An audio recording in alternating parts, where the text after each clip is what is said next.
Close your eyes and imagine a world where people argue about morality while washing their shirts in the river. Athletes run around the stadium naked, and democracy is invented, and then argued about right away. And this is the gentle historian. History is not as glamorous as you think, because while ancient Greece gave us the roots of Western civilization, it also gave its average citizen a daily struggle you'd barely survive today.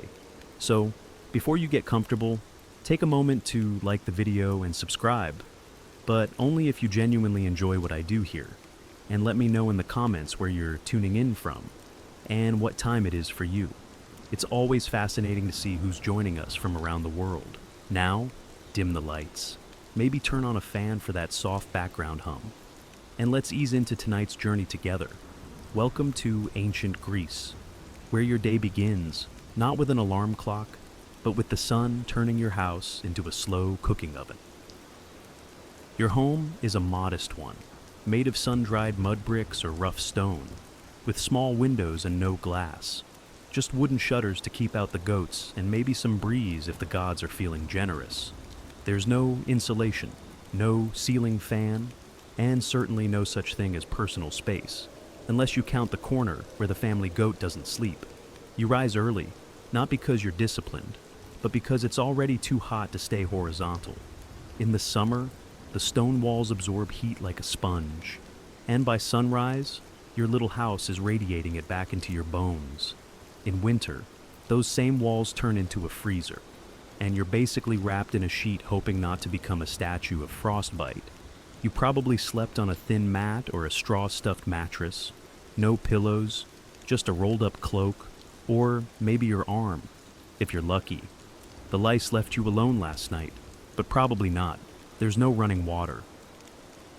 So, your morning routine involves either walking to the public fountain or, if you're rural, hauling water from a nearby well. You carry it in clay jars balanced on your shoulders, while silently praying you don't trip and shatter a week's worth of back pain on the ground. To get clean, you don't bathe in the morning. That's saved for the end of the day, if at all. You might splash your face, rub some olive oil on your skin, then scrape it off with a strigil, a curved metal blade. Think of it as a spa day, but without the spa, the day, or any real effect. And don't even think about privacy. Your family lives in the same room. You sleep together, eat together, and argue over who tracked mud in from the street, because the street is also your hallway, your news feed, and your trash dump. You haven't even eaten yet, and already your back hurts, you're sweating, and your tunic is sticking in places no tunic should. And this is the best part of your day. So, you've survived the sweatbox of a Greek bedroom. Time to fuel up. Right? Welcome to breakfast in ancient Greece. A meal so minimal, it makes modern intermittent fasting look like gluttony. Your first bite of the day, barley bread, stale, dense, and about as exciting as the dirt it was baked near. It's called maza, made from ground barley mixed with water, shaped into flat cakes, and left to bake either on hot stones or in the ashes of last night's fire. Think ancient granola bar, but without sweetness, texture, or joy. You might dunk it in watered-down wine, because, surprise, the water isn't always safe to drink. There's no filtration system, no boiling, no Brita pitcher in your clay pantry. So, instead, everyone, from kids to elders, gets a cup of oinos mixed with water. Not for the buzz, but for survival. If you're wealthy, maybe you get a fig or two, some olives, or a smudge of goat cheese. But, let's be honest, you're not wealthy. You're lucky if your bread isn't crawling with yesterday's flies and doesn't crack a tooth when you bite it. No coffee, no eggs, no fruit bowl, no honey, unless you live near a decent beekeeper and know how to bribe them. And don't expect to sit and relax. Meals are fast, no chairs, no forks, and certainly no mindful eating. You chew, you nod, and you get back to work. Oh, and if you're a woman, you don't even eat with the men. In many households, women and children eat separately, often after the males are done. So, not only is the food bad, you also get to wait your turn to be disappointed. The irony? Ancient Greeks are the same people who gave us symposiums, banquets, and poetic odes to wine. But breakfast, that's not worth a line of verse. It's utilitarian, dry, often literally burnt, and yet you chew through it like a champion. Because it's the only thing standing between you and a full day of sun, labor, and arguing philosophers. Bon appétit. Just try not to crack a molar. Now that you've choked down your stale barley brick in a splash of wine water, it's time to freshen up. Or, more accurately, fail to, because in ancient Greece, hygiene wasn't so much about cleanliness as it was about ritual and oil. And soap. That's a fantasy reserved for future centuries. Your morning bath usually involves pouring cold water over your body at the public fountain or courtyard basin, unless you're lucky enough to live near a bathhouse, which most people don't. There's no shampoo, no minty body wash, and no sponge unless you stole one from a sponge diver in the Aegean. Instead, you turn to olive oil. Yes, oil. You rub it into your skin, not to moisturize, but to collect the dirt and sweat. Then, you scrape it off using a stridule, a curved bronze blade that leaves you less greasy, but still a little questionable. Imagine slathering yourself in salad dressing and then shaving it off. That's your skincare routine. And if you think that sounds glamorous, just remember, everyone else is doing it too, often in communal settings, naked, loudly. Hygiene is social in ancient Greece, privacy is not. Now, let's talk teeth. There are no toothbrushes, no toothpaste. Maybe you rub your gums with crushed charcoal or rinse with vinegar if you're fancy. But mostly, you chew on a twig and hope for the best. Dental hygiene is more about divine mercy than routine care. Body odor, ubiquitous. Deodorant doesn't exist, but perfumes do, for those who can afford them. So, you might dab a little myrrh or rose oil on your neck, right before walking 5 miles in sandals through the Athenian heat. The result: a uniquely Greek blend of musk, dust, and desperation. Laundry, rare. Clothes are washed by beating them against stones in the river. If you're poor, your tunic probably hasn't seen water since last festival season. In short, hygiene in ancient Greece isn't about looking or smelling good. It's about appearing moderately less revolting than yesterday. The oil and scrape method helps, but only so much when you're sweating in a tunic under a sun that's trying to kill you. So, yes, ancient Greece gave us democracy, philosophy, and architecture, but a decent shower, still waiting.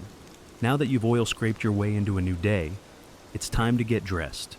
And spoiler alert, your ancient Greek wardrobe is minimal at best and comically impractical at worst.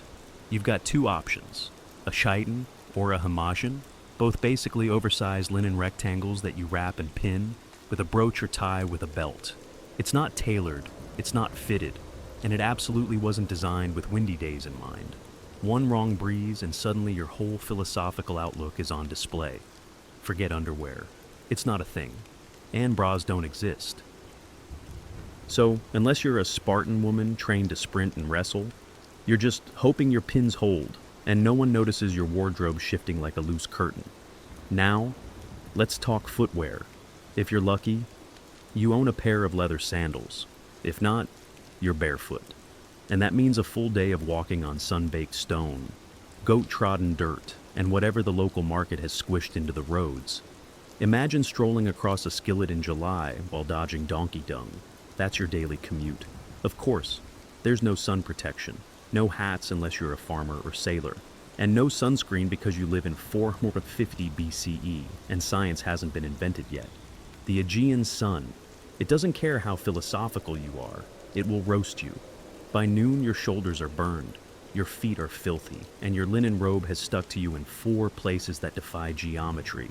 And don't forget, public nudity isn't shocking in Greek society. You might pass men at the gymnasium training in the buff, or even politicians delivering speeches in togas that barely hold together. Now, if you're wealthy, your tunic might be dyed, maybe a soft purple or saffron yellow, but most people wear off white or brown because dyes are expensive and no one wants to waste good color on the guy who fixes fishnets for a living.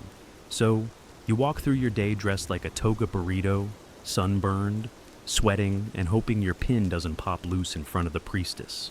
And the worst part, you're only halfway through your chores. Welcome to ancient Greece, where military service isn't a job. It's your civic duty, your social expectation, and sometimes your one-way ticket to an early grave. If you're a free male citizen, especially in Athens or Sparta, congratulations. You're automatically a soldier, whether you like it or not. By your teens, you're already training with wooden weapons and learning formations in the phalanx. That famous Greek battle strategy that involves standing shoulder to shoulder behind large shields and hoping the guy next to you doesn't trip. In Sparta, boys start military training at age 7 in the brutal Agog system, a program that turns children into warriors by, essentially, starving, whipping and isolating them until only the toughest remain. In Athens, things are gentler but still mandatory. 2 years of training in your late teens, followed by decades of being on call. You don't get to say, I'm more of a thinker. Even philosophers like Socrates fought in wars, and not with witty comebacks, with actual weapons. And there's always a war, whether it's Sparta versus Athens, Athens versus Persia, Sparta versus literally everyone, or just a neighboring polis getting sassy about trade routes. Conflict is a way of life. Peace is just the pause between two invasions. Armor. If you can afford it, you get a bronze helmet, breastplate, greaves, a round hoplin shield, and a spear. If you can't, well, try not to be in the front row. Leather and cloth don't stop arrows. The worst part, you supply your own gear. That's right. Being a soldier is a BYOB situation. Bring your own bronze. Poorer citizens either beg, borrow, or fight lightly armed, which is Greek for more likely to die first. And when you're not fighting, you're preparing, training, cleaning weapons, arguing in the assembly about strategy, or rowing warships for hours as part of the Navy. Because, yes, those triremes don't paddle themselves. There's no veterans' health care, no pensions, no therapy, just scars, limps, and the occasional poorly carved gravestone praising your virtue and courage. If you think life as a man in ancient Greece sounds rough, just wait until you hear about being a woman. In most Greek city-states, especially Athens, women had fewer rights than a pile of decorative urns. You couldn't vote, couldn't hold office, couldn't own land outright, and rarely appeared in public without a male escort. In fact, if people saw you out too often, they might start whispering that you were a courtesan, or worse, a Spartan. Let's start with your daily routine. You wake up before sunrise to start the chores. You spin wool, weave cloth, grind grain, fetch water, bake bread, manage the slaves, if your household has any, and raise the children. You're the household CEO, but one without pay, respect, or days off. Your social life, limited. You don't attend plays. You don't join the philosophical debates. You're not at the gymnasium. That's for naked men only. You're confined mostly to the gynoeceum, the women's quarters. And your contact with the outside world consists of glimpses through latticework windows. Education. If you're lucky, you might learn to read a bit. But mostly, you're trained in domestic duties, philosophy, rhetoric, geometry. That's for the boys. Your job is to marry well, have sons, and stay invisible while doing it. Marriage happens young, often in your early teens, to a man twice your age, arranged by your father, who treats you more like a trade agreement than a person. Love is optional. Dowries are mandatory. And when you do have children, your primary value becomes your womb. Now, Sparta was the exception. Spartan women were famously more liberated. They were educated, exercised in public, and could own property. But before you envy them too much, remember, their freedom came from a state-sponsored obsession with warfare and eugenics. Your main job as a Spartan woman: give birth to strong warriors or face disgrace. And if your husband dies, you can't inherit much. You can't remarry without permission, and your options shrink faster than your social circle. You're stuck, legally, socially, and often physically. So, yes, the Greeks worshiped powerful goddesses: Athena, Artemis, Hera, but real women. They were expected to stay quiet, stay home, and stay out of sight. Ancient Athens is hailed as the birthplace of democracy. And yes, technically that's true. But before you get too excited, let's be clear, you probably wouldn't qualify to participate. In fact, the majority of people living in Athens were completely excluded from the democratic process. To vote in the Athenian ecclesia assembly, you had to be male-born to Athenian parents, a citizen. Over 18, that means women, foreigners, called medics. Slaves and children, who made up nearly 90% of the population, had no political voice whatsoever. That's not democracy for the people. That's democracy for a very specific club of sunburned men in sandals. If you met the criteria, though, you didn't just vote. You were expected to participate constantly. Laws were proposed, debated, and passed in huge assemblies of thousands of citizens. There were no career politicians. Every eligible man was part legislator, part jury member, and part overconfident amateur. You could even be randomly chosen to serve in powerful positions, like running the treasury or serving on a jury, through a lottery system, which sounds thrilling until you remember there were no qualifications. Your fishmonger might oversee military logistics one day. Your uncle, who still believes in sea monsters, might judge a murder trial tomorrow. And if someone got too powerful, too popular, or just annoyed people the wrong way, ostracism. Once a year, citizens could write a name on a broken piece of pottery, an ostracon, and vote to exile that person for 10 years. No trial, no defense, just go away. You're getting too famous. And yet, despite its flaws, Athenian democracy was revolutionary. It gave ordinary men a voice. Well, some ordinary men, and laid the groundwork for future political systems. But make no mistake, it wasn't fair. And it wasn't inclusive. If you were a woman, silenced, a foreign-born resident who paid taxes, silenced, a slave building the Parthenon, definitely silenced, a philosopher who asked too many questions, possibly executed. Democracy was born in ancient Greece. But if you'd shown up expecting equal rights and inclusive politics, you'd have been escorted out of the assembly and told to bring your own ostracon. In ancient Greece, slavery wasn't just accepted, it was expected. Even modest households had at least one slave, not because the family was wealthy, but because slavery was so deeply woven into society that it felt as normal as sandals and sunburn. The idea that someone might not own another human being, practically unthinkable. Slaves weren't a specific race or ethnicity. They came from conquered lands: Thracians, Scythians, Syrians, and even fellow Greeks from the wrong city-state at the wrong time. Some were born into slavery, others were prisoners of war. A few were kidnapped and sold. It was a thriving, brutal market, and business was always good.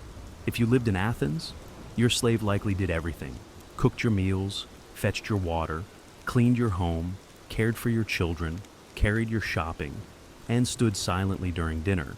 Some even handled business affairs or managed the household while the citizen owner lounged at the symposium, sipping diluted wine and debating abstract concepts like justice.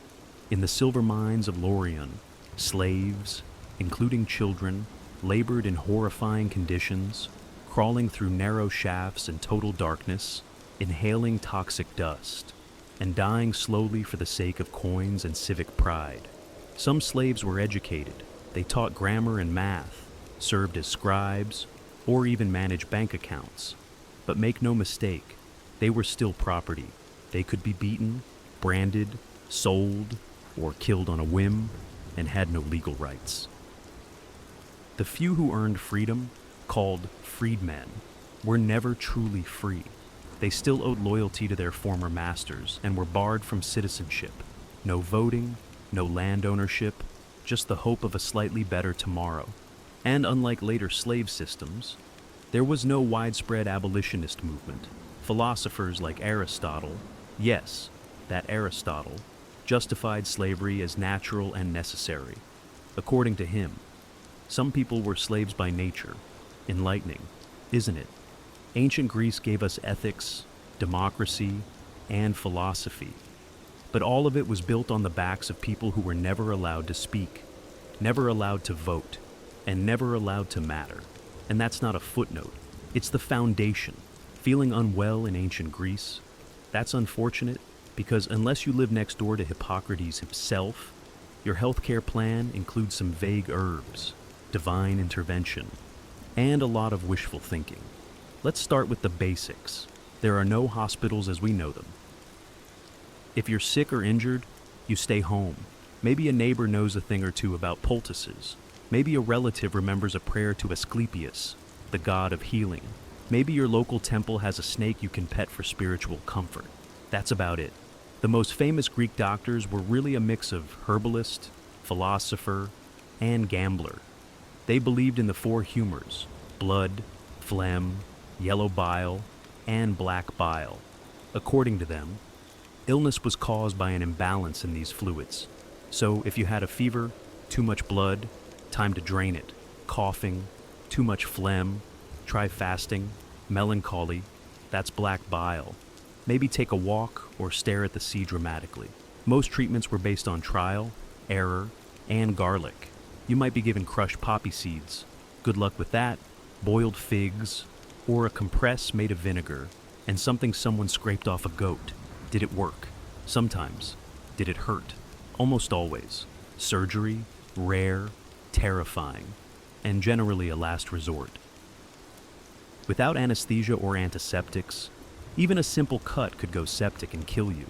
Tools included iron knives, bone saws, and prayers. Lots of prayers. And if you needed something amputated, hope you brought a leather strap to bite down on. Midwives handled childbirth, which was dangerous even on the best days. Mortality rates for women and infants were tragically high. One bad birth, one stuck shoulder, one breech baby, and that was it. If you were wealthy, you might summon a traveling physician, someone with an actual scroll and some fancy oils. If you were poor, you relied on local knowledge, street remedies, and sheer resilience. Or you simply didn't recover. But hey, at least they believed in rest, clean air, and a balanced diet. So, there's that. Ancient Greek medicine gave us the Hippocratic Oath, but it also gave us treatments like drink boiled cabbage water. So, yes, healthcare in ancient Greece. Mostly herbs, hope, and hang on. In ancient Greece, theater wasn't just entertainment, it was a civic duty, a religious ritual, and sometimes a full contact sport for the soul. Let's start with the good part. Theater was free for citizens, assuming you weren't a woman, slave, or foreigner, in which case, good luck seeing anything. You'd file into an enormous open-air theater carved into a hillside, like the Great Theater of Dionysus in Athens, shoulder to shoulder with thousands of other sweaty citizens. And you'd be there all day. Seriously, all day.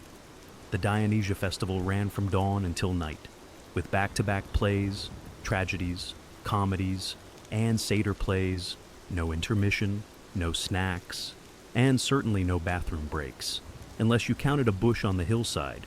If you showed up late or acted out, you weren't just frowned at, you could be fined. The performances themselves, wild. Tragedies were emotionally gutting. Murder, madness, war, gods destroying families because of one bad decision made 3 generations ago.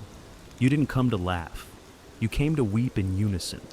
Then came the comedies, which weren't exactly light-hearted family fare.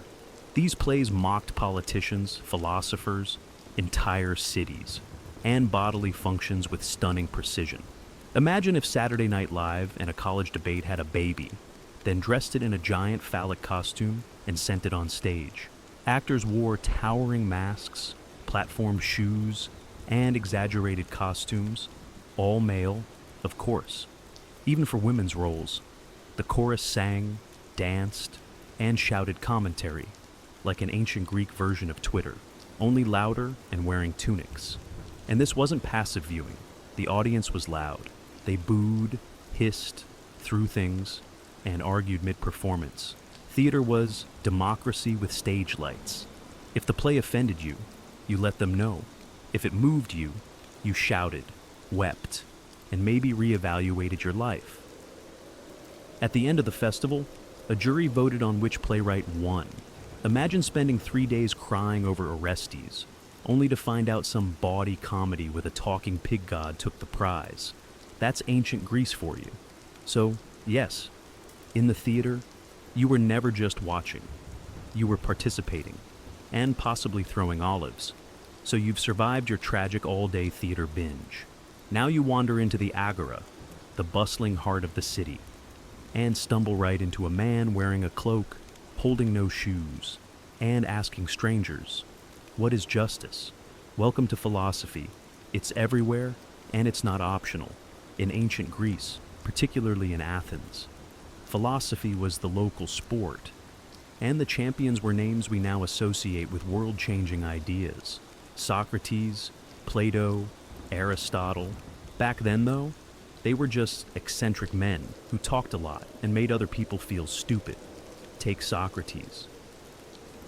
The man made a career out of asking questions that led nowhere and dismantling people's confidence in their own opinions. You might be minding your own business, buying olives or petting a stray goat, and he'd appear, "Do you believe in truth?" I guess. What is truth? Cue 3 hours of mental spiral, and a desire to move to Sparta. He never wrote anything down. His student Plato did that. But Socrates left a lasting impression, partly because Athens eventually executed him for being too annoying. Officially, it was corrupting the youth and not believing in the gods. But, let's be honest, he probably just wouldn't stop asking questions during dinner. Philosophy wasn't a cozy academic hobby. It was loud, confrontational, and weirdly athletic. Debates happened in public spaces. They were spontaneous, intense, and often ended in hurt feelings or deep existential crises. No microphones, just voices, hands, and enough ego to fill the Parthenon. And if you thought you could just watch, think again. Philosophers loved drawing in random bystanders. You didn't walk past Plato's Academy. You were absorbed into it.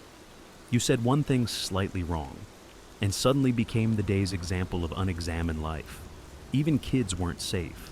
Aristotle tutored Alexander the Great, a teenager who later conquered half the known world. Imagine your high school civics teacher handing you a globe and saying, "Go fix this." So, yes, philosophy gave us logic, ethics, science, and political theory. But in ancient Greece, it also gave you a headache, a crisis of identity, and a 70% chance of being publicly humiliated by a man in sandals. So, you've made it in ancient Athens. You're well-spoken, clever, politically active. People like you. Maybe too much. That's your first mistake. Because in Athens, being too popular could get you kicked out of the city for 10 years. Not arrested, not fined, just gone. This wasn't a conspiracy or a backroom deal. It was built into the system. It was called ostracism.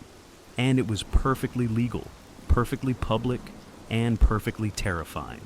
Once a year, the citizens of Athens would gather to decide whether to hold an ostracism vote. If enough people agreed, everyone wrote the name of a person they wanted exiled on a broken piece of pottery called an ostracon. If someone got 6,000 or more votes, they were banished. No trial, no explanation. Just pack your sandals and leave. You didn't have to be a criminal. In fact, most ostracized people had done nothing wrong, except get too influential. Maybe you were a war hero, a persuasive speaker, or just had great hair. Whatever it was, your fellow citizens decided you were becoming a threat to democracy, and democracy voted to yeet you into temporary oblivion. And here's the twist. It wasn't permanent. Ostracism lasted 10 years, after which you could come back like nothing happened. Your property was untouched. Your citizenship remained. No grudges. Just a decade-long vacation you didn't ask for. Some famous Athenians were ostracized. Aristides the Just was so well liked that someone allegedly voted against him just because they were sick of hearing how virtuous he was. Brutal. Even Themistocles, the military genius who saved Athens at the Battle of Salamis, got the boot once he got too cocky. Turns out, gratitude has an expiration date.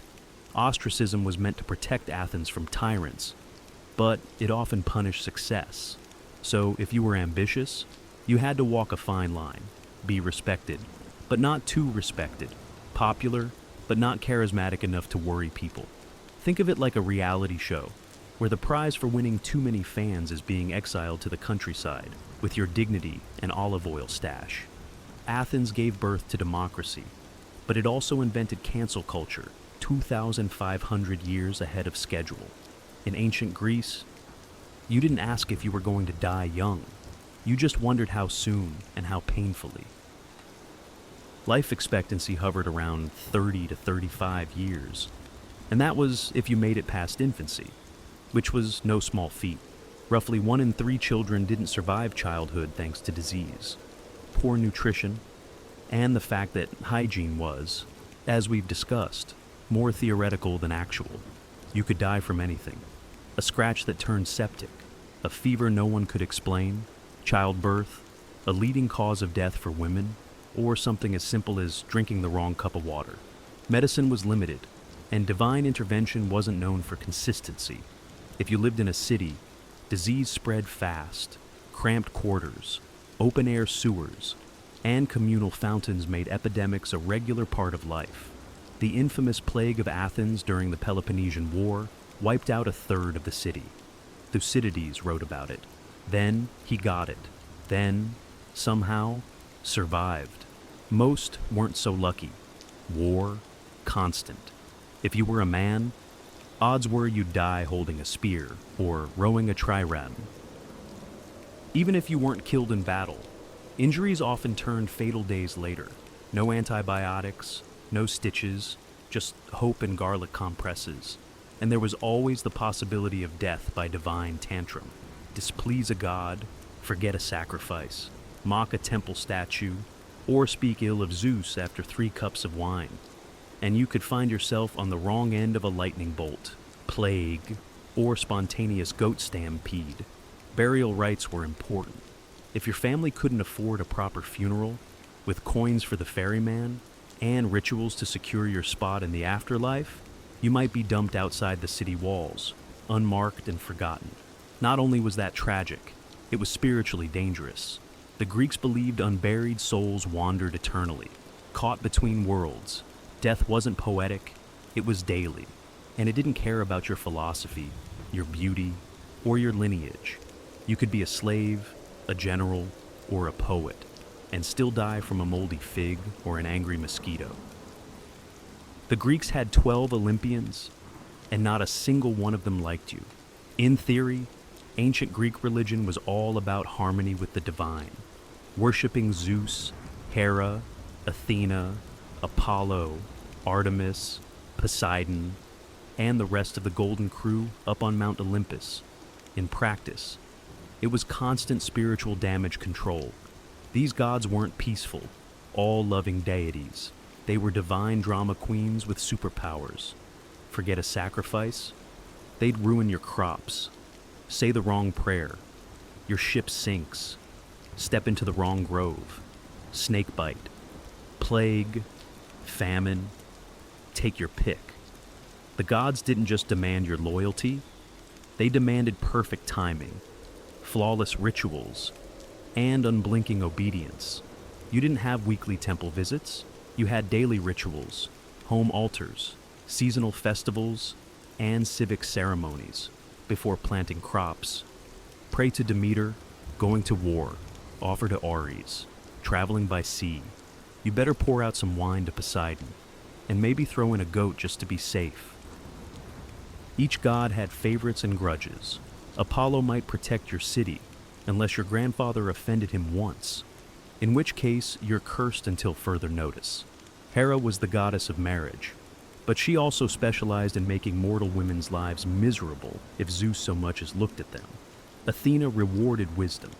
and also turned people into spiders, casual, and if the Olympians weren't enough to keep you nervous, there were nymphs, satyrs, spirits, river gods, and monsters lurking around every corner.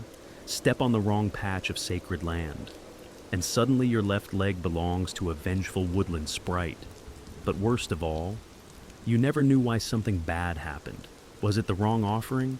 The wrong timing? Did you insult a god in a dream? Maybe it was your cousin. Maybe it was something your great-grandfather did. Doesn't matter. The gods work in mysterious and deeply personal ways.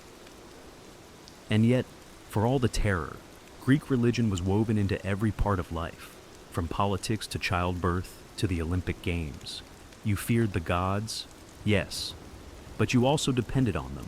Their temples were city landmarks, their festivals were national holidays, and their myths explained everything from lightning to love. You didn't believe in gods out of faith, you believed out of survival instinct. So, after everything, the sun-baked homes, the barley-bread breakfasts, the sandal-blistered treks, the wars, plagues, gods, and goat-related traumas. Let's ask the question plainly. Would you last a single day in ancient Greece? Honestly, no. You'd fold before lunch. The heat, the diet, the constant threat of war or divine punishment would wipe that Instagrammable toga fantasy right off your face. You're not used to hauling water before breakfast or squatting over a hole in the ground next to a temple goat. You'd miss your running water, your aspirin, and your right to complain without being exiled by pottery shard. You might love the idea of living among marble statues, brilliant philosophers, and epic poets. But guess what? Those were the 1% of ancient Greece. For everyone else, it was backbreaking labor, limited rights, and frequent funerals. Your democracy. Only if you're a male citizen. Your medicine, garlic and hope, your gods, frequently furious. Your social media. A guy yelling in the agora about justice while waving a fish. And yet, for all of that, the Greeks endured. They built temples that still stand, wrote plays we still perform, debated ideas we still wrestle with, and laid the groundwork for everything from astronomy to ethics. They didn't just survive hardship. They created civilization while sweating through it. You wouldn't last, but they did. Not because life was easy, but because they found ways to make meaning in a world full of chaos. They questioned everything, fought constantly, wrote beautifully, died young, and still, somehow, shaped the modern world. So, no, you probably wouldn't make it past your first sunstroke, goat bite, or unsolicited philosophy lesson in the street. But if you did, if you adapted, endured, and listened closely, you'd find yourself standing among some of the most passionate, resilient, and brilliantly flawed people history has ever known. And they wouldn't judge you for struggling. They'd just hand you a tunic, point to the amphorae and say, "Good. Now carry that up a hill." It began with a death and a betrayal. Prasutagus, king of the Iceni tribe in what is now eastern England, had played the Roman game well. He had walked a tightrope for years, ruling as a client king under the shadow of Rome.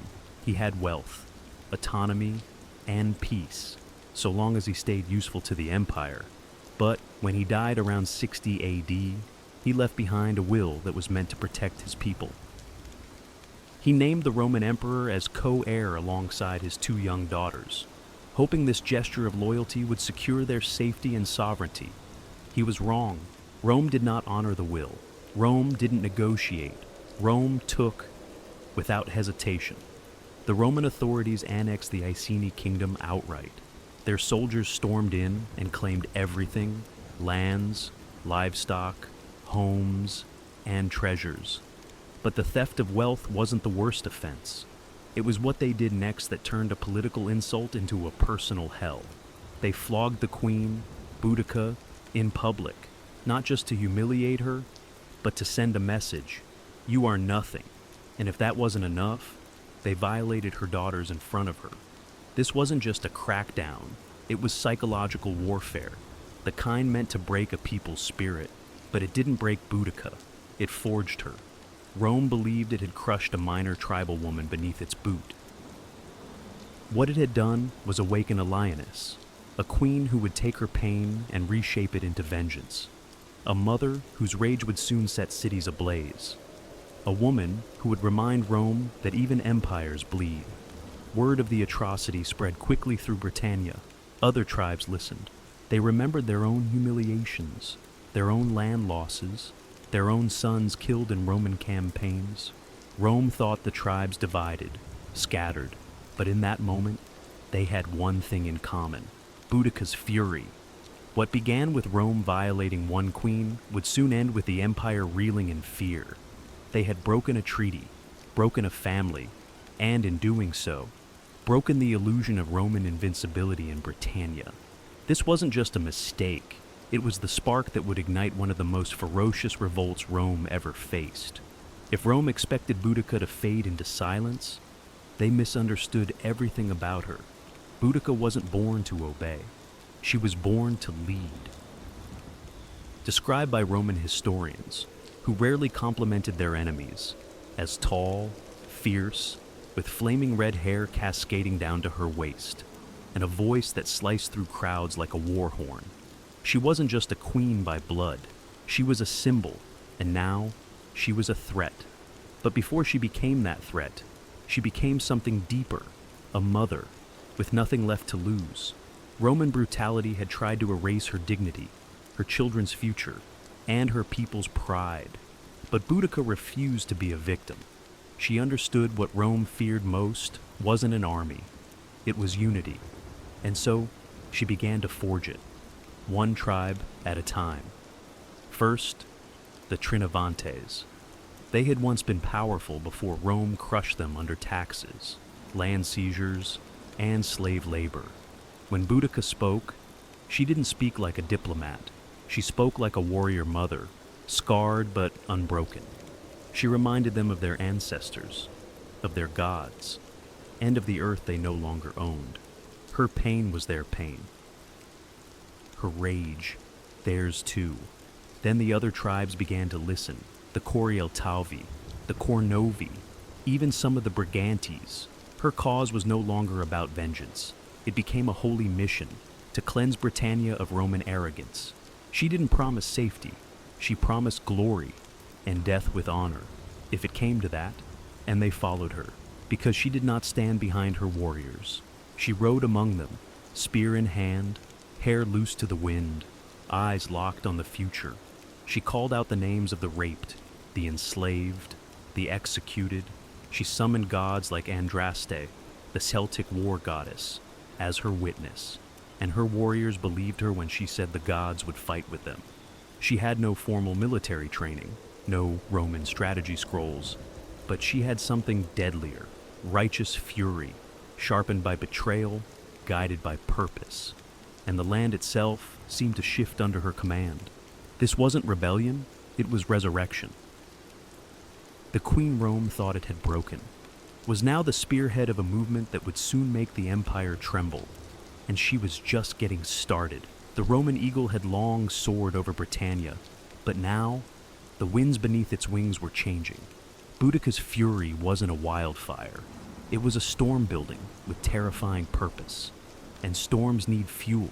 That fuel came from the thousands of Britons who had waited years, generations even, for someone to defy the empire, someone to speak not in Latin, but in blood and iron. She gave them that voice. It started with war councils held under sacred groves and moonlit hills. Boudica didn't sit on a throne. She stood in the dirt with her people. She listened to the anger of tribal elders, to the sorrow of mothers, and to the chants of druids who saw omens in the sky. They all spoke of one truth. Rome had pushed too far. Now it was time to push back. Warriors from the Trinovantes brought spears, slings, and ancient battle chants. The Iceni added cavalry, swift riders with wild hair and war paint, fierce and fearless. Other tribes joined with axes, blades, and torches. Even women took up arms, inspired by their queen.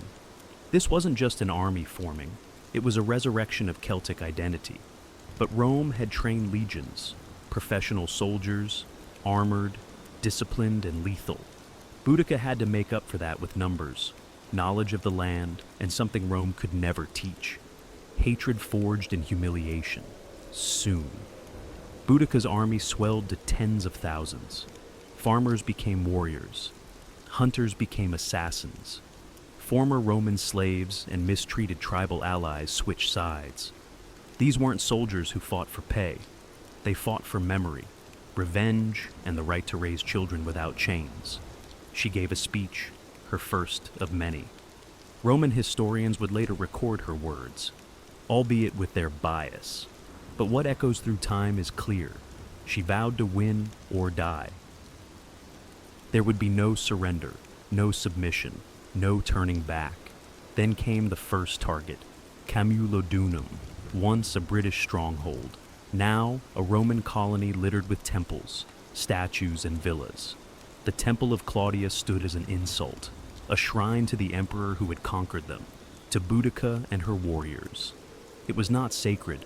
It was a provocation, and it would be the first to fall. The tribes were no longer whispering rebellion. They were marching toward it, armed with fury and led by a queen who refused to kneel. Camulodunum never stood a chance. The once proud Roman colony had become a symbol of everything Boudica's people despised.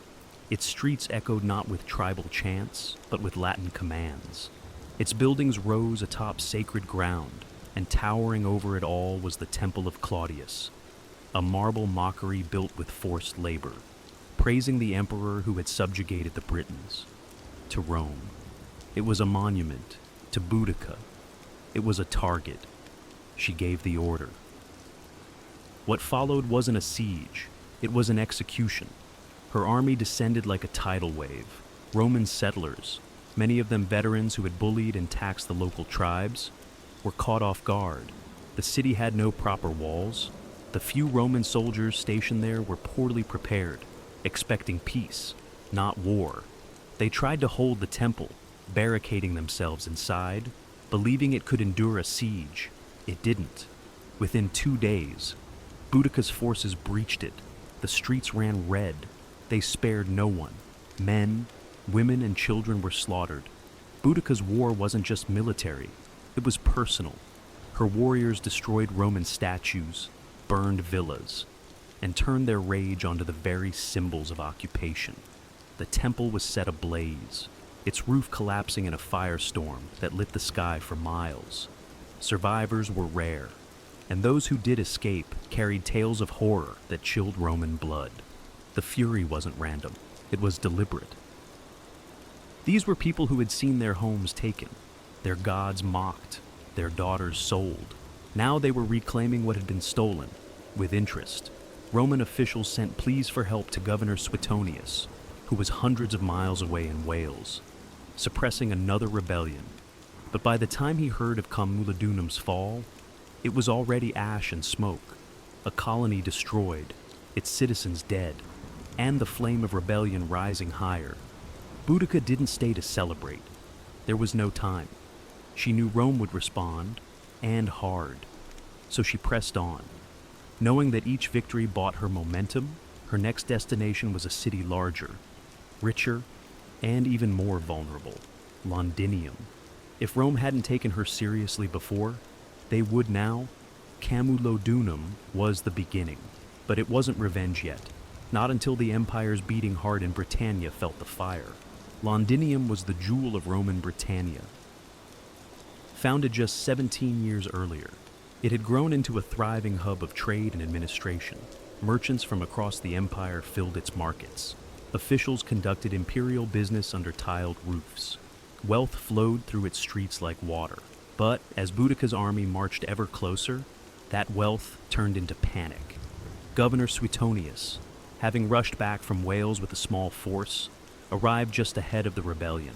He looked at Londinium, crowded, sprawling, defenseless, and made a brutal decision. He abandoned it. The Roman legions stationed elsewhere were too far to help. Suetonius couldn't risk his limited troops in a city that couldn't be defended. So he withdrew, taking with him those who could flee. He left behind the old, the sick, the stubborn, and those too slow to believe a woman-led army could bring down Rome. They would learn otherwise. Boudica's forces swept into Londinium like a thunderclap. There were no walls to scale, no gates to breach. The city was open, and she made it bleed. Her warriors tore through streets with the rage of generations. They didn't loot, they didn't occupy, they eradicated. The killing was systematic. Roman citizens were dragged from their homes. Entire families were butchered. Some were impaled, others burned alive in temples. No quarter was given, and no Roman symbol was spared. Villas were torched. Warehouses exploded into flame. The rising smoke could be seen from miles away, curling black against the British sky. This wasn't just a slaughter, it was a statement. The message: Rome is not invincible. Contemporary Roman sources, like Tacitus and Cassius Dio, estimated that tens of thousands died. Some accounts say the brutality exceeded even what occurred at Camulodunum. To Roman minds, this was not just a rebellion, it was apocalypse. And through it all rode Boudica. She did not hide behind commanders. She led on chariot, flanked by her daughters. She watched as the empire's pride crumbled beneath her. This wasn't senseless violence. To her, it was justice for what Rome had done. To her family, her people, her land, and she wasn't finished. Because ahead of her stood another Roman center, Verulamium. And beyond that, Rome's full retaliation. Rome had faced rebellions before. It had fought wars across continents, but never had it seen anything quite like Boudica. She wasn't a general trained in tactics. She didn't speak Latin. She didn't wear polished armor. Yet she had burned 2 Roman cities to the ground and butchered thousands, citizens and soldiers alike.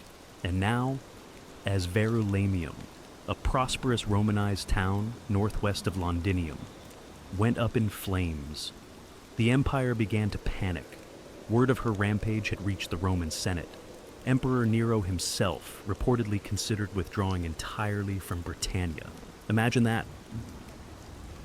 An empire that spanned from the deserts of Africa to the mountains of Germania, considering retreat because of one woman with a chariot and a cause. That's how much she terrified them. In truth, Boudica's power wasn't just in her army. It was in what she represented. Rome saw itself as unshakable, its cities as eternal, its rule as destiny. But here was a Celtic queen, once beaten and humiliated, now leading a revolt that had reduced entire Roman settlements to ash. Every new city she burned wasn't just a tactical victory, it was a psychological blow. Verulamium followed the same fate as Camulodunum and Londinium. It was rich, Romanized, and completely unfortified. Boudica's warriors slaughtered the inhabitants, destroyed temples, and leveled Roman infrastructure. Archaeological evidence today still shows a thick layer of ash beneath the modern town, a fire that raged with such intensity it left a scar in the earth. But here was the paradox. With each victory, Boudica's war machine grew heavier. Her army swelled, but supply lines thinned, organization faltered, drunk with success. Some tribes grew careless, and Rome, known for its resilience, was regrouping. Governor Suetonius wasn't idle. He had retreated, yes, but not surrendered. He began gathering reinforcements, pulling battle-hardened legions from across the province. He sought the high ground, studied the terrain, and prepared for one decisive battle. Still, even with Roman strength rebuilding, there was one lingering fear in every soldier's heart. Could they stop her? Because Boudica wasn't just waging war, she was rewriting the story of conquest, and she was proving, city after burning city, that Rome could bleed and queens could strike back. The final confrontation was coming, and the empire held its breath. The fire had spread as far as it could. Now, the storm had to face steel. Governor Gaius Suetonius Paulinus had chosen his battlefield carefully. He wasn't just any Roman officer, he was a survivor. While Boudica's warriors celebrated their victories, Suetonius was calculating. He selected a narrow defile, a tight space bordered by forest and hills where Boudica's numerical advantage would count for little. His army was small, maybe 10,000 strong, but every man was a trained killer. forged in the discipline of the legions. Boudica's force, on the other hand, was immense. Some sources claim up to 200,000 warriors marched under her banner. But they weren't soldiers. They were farmers, blacksmiths, tribal chiefs, and freedom seekers, inspired but undisciplined, armed with fury but not formation. They believed numbers would crush Rome like a tide. They were wrong. As Boudica's army approached, she gave one last speech, standing atop her war chariot, flanked by her daughters. She reminded them of their suffering, of the floggings, the rapes, the stolen lands, the burnt homes. She called upon the goddess Andraste, invoked the ancestors, and vowed either victory or death. Her warriors roared in response. They believed the gods would carry them. Then the battle began. The Britons charged. They filled the field with a primal fury. But Suetonius held firm. He let them come close, packed tight in the narrow terrain. Then, with perfect timing, he unleashed the Roman counterstrike. Spears flew in tight formation, shields locked, gladi, short Roman swords, cut deep into the confused mass. Wave after wave of Britons crashed into an iron wall, and each time they broke. Then the Romans advanced, step by step, disciplined, precise, merciless. Behind the Britons, wagons and families had followed the army, expecting to witness Roman defeat. Instead, they became a fatal obstacle. The warriors couldn't retreat. Panic set in. The narrow battlefield turned into a slaughter. When the dust settled, it was over. Tens of thousands of Britons lay dead. The rebellion was shattered. The empire had bent, but not broken. Boudica had thrown everything at Rome, and though she lost the battle, the memory of her stand would echo louder than the clash of swords. Her final fate would remain a mystery, but her legend was already immortal. The battlefield was silent, the roar of war replaced by the moans of the dying. Boudica had lost, not just a battle, but a war she had set ablaze with her own hands. The ground was soaked with the blood of her people, and the ashes of their dreams drifted into the cold Britannic air. And Boudica, she was nowhere to be found. There are no eyewitness accounts of her final breath, no clear details of her death. Roman historians offer conflicting stories. Some say she took poison, choosing death over capture. Others suggest she fell ill and died quietly in the aftermath. But what they agree on is this: she vanished. No chained queen was ever paraded through the streets of Rome. No public execution, no final humiliation. She simply disappeared, like a storm that burned itself out. But in that disappearance, something extraordinary happened.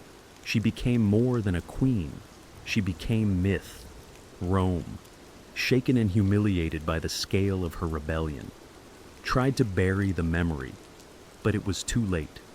Boudica had become a name whispered in tribal songs and echoed in the sacred groves. To the Britons, she was not a defeated rebel. She was a martyr, a goddess of war and vengeance, a mother who had stood against the world's most powerful empire and made it bleed. Even among the Romans, there was reluctant respect. Tacitus, though Roman to the bone, painted her not as a barbarian, but as a formidable leader wronged by the arrogance of empire. Cassius Dio wrote of her commanding presence and terrifying speeches. They feared her, yes, but they also admired her resolve, and across the centuries, Boudica refused to die. She would rise again in Victorian statues, in poems by Tennyson, in history books, in school lessons. She became a symbol of defiance, especially to women who saw in her story a fire that couldn't be extinguished. Her chariot, spiked wheels tearing across time, became a vehicle of resistance. And so, though her body may be lost to history, her voice never left. It rides with the wind, it screams in the fire, it echoes through every soul that has ever stood against oppression and whispered, "I will not kneel." Centuries have passed since Boudica vanished into the mists of history, but her shadow still lingers across the British Isles. You can see her name carved into monuments, hear her invoked in political speeches, and feel her presence in the stubborn spirit of a land that never truly forgot her. In London, near Westminster Bridge, a bronze statue shows her standing tall on a war chariot, flanked by her daughters, eyes set on the horizon, wheels raised in defiance. Below her, traffic hums and tourists wander, unaware that they walk in the echoes of her rebellion. But her legacy isn't just about statues, it's about what she represents. Boudica became more than the sum of her battles. She became an eternal question asked of every empire, every oppressor, every ruler who forgets the power of the people. What happens when the silenced rise? She was not perfect. Her revolt was marked by bloodshed and massacres. Tens of thousands died at the hands of her warriors. But history isn't written by saints. It's carved by those who dare to resist. And resistance, by its nature, is rarely clean. Still, what makes Boudica endure is not just her war against Rome. It's the fire she lit in the human imagination. A woman who lost everything and still stood tall. A queen who refused to be defined by the empire that tried to break her. A mother who turned her grief into a sword. Modern historians continue to debate her exact role, her decisions, her motives. But ask any Briton who Boudica was, and they won't recite footnotes. They'll tell you she was the queen who made Rome bleed, the woman who united tribes that had once warred with each other, the warrior who taught the world that dignity can rise even from devastation. And in that, she becomes more than historical figure. She becomes symbol of rebellion, of courage, of the unbreakable will to be free. Because even when Rome rebuilt its cities and redrew its maps, it could not erase her. Her flame still burns in every fight against tyranny, in every voice that dares to say no, and in every soul that would rather die on their feet than live on their knees. Boudica is gone, but her legend rides forever. To the ancients, illness was never random. It wasn't just about bacteria, viruses, or rogue cells. Those explanations would come thousands of years later. In the ancient world, sickness was a symptom, not of physical failure alone, but of a deeper disturbance. A disruption in balance, a fracture in the harmony between body, mind, soul, and nature. In Mesopotamia, disease was often seen as divine punishment. If someone fell ill, it was believed they had offended a god, broken a taboo, or attracted a curse. Diagnosis began not with symptoms, but with questions. What have you done? Who have you angered? Priests and healers worked together, interpreting omens, casting spells, and prescribing rituals alongside herbal treatments. In ancient China, balance took on a more systematic meaning. Through yin and yang, and the 5 elements, health was the state of equilibrium between opposing forces. Too much heat or cold, dryness or moisture would throw the body off. Practitioners of traditional Chinese medicine didn't just treat a cough. They asked when it started, what time of day it worsened, what emotions accompanied it. Healing was holistic. Herbs, acupuncture, and dietary changes were all tools to rebalance the inner cosmos. In Greece, the physician Hippocrates rejected the idea of gods punishing people with disease. Yet he too saw health as harmony. His theory of the 4 humors, blood, phlegm, yellow bile, and black bile, dominated Western medicine for centuries. Each humor was linked to a temperament and an element. An excess or deficiency of one would cause both physical symptoms and personality shifts. A melancholic person, for instance, was said to have too much black bile. Across cultures, one thread remained the same. Health meant wholeness, not just the absence of pain, but the presence of balance, whether it was the Ayurvedic concept of doshas in India, or the belief in spiritual possession in African healing traditions. Ancient people understood that the human being was not isolated. We were part of nature, and nature, when disturbed, pushed back. So, when ancient healers laid hands on the sick, they weren't just looking for physical signs. They were listening for imbalance. And they believed that to heal someone, you had to treat the invisible forces just as carefully as the visible wounds. In the land of pyramids and pharaohs, medicine was both science and sorcery. Ancient Egyptian healers, called SWNW, were not merely physicians. They were sacred intermediaries between the body and the divine. Their medical practices were surprisingly advanced, and yet deeply entwined with ritual and magic.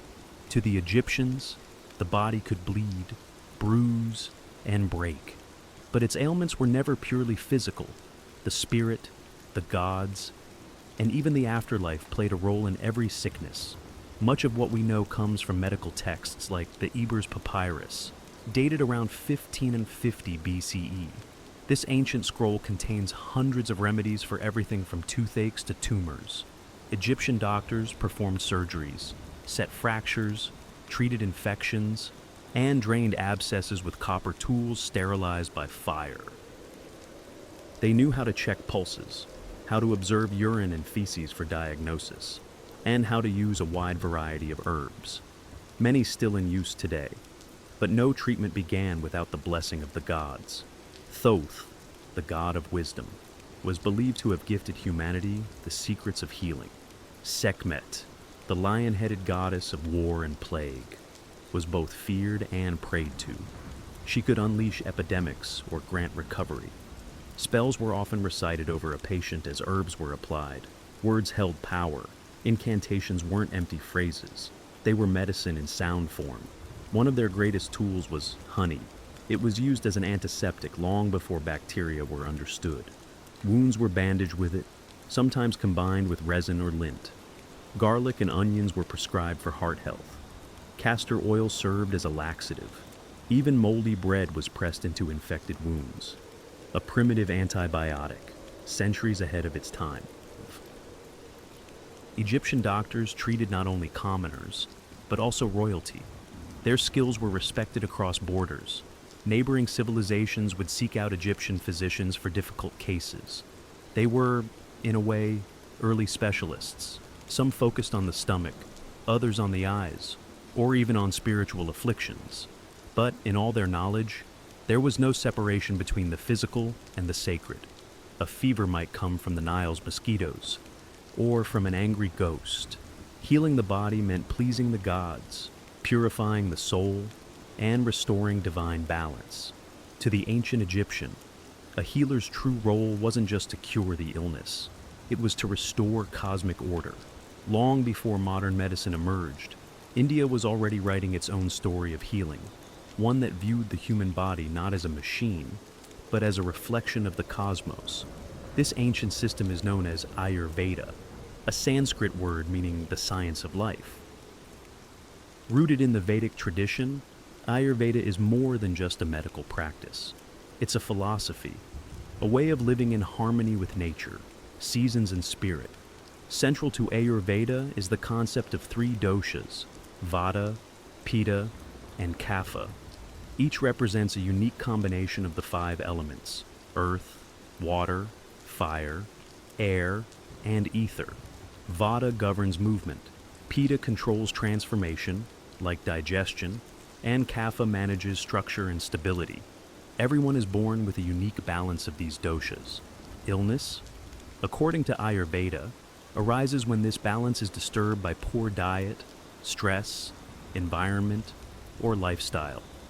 Ayurvedic texts like the Karaka Samhita and Sushruta Samhita date back over 2,000 years. These detailed manuals offer not just herbal remedies, but guidance on surgery, obstetrics, psychology, and even ethics for physicians. Karaka focused on internal medicine, promoting prevention as the first line of defense.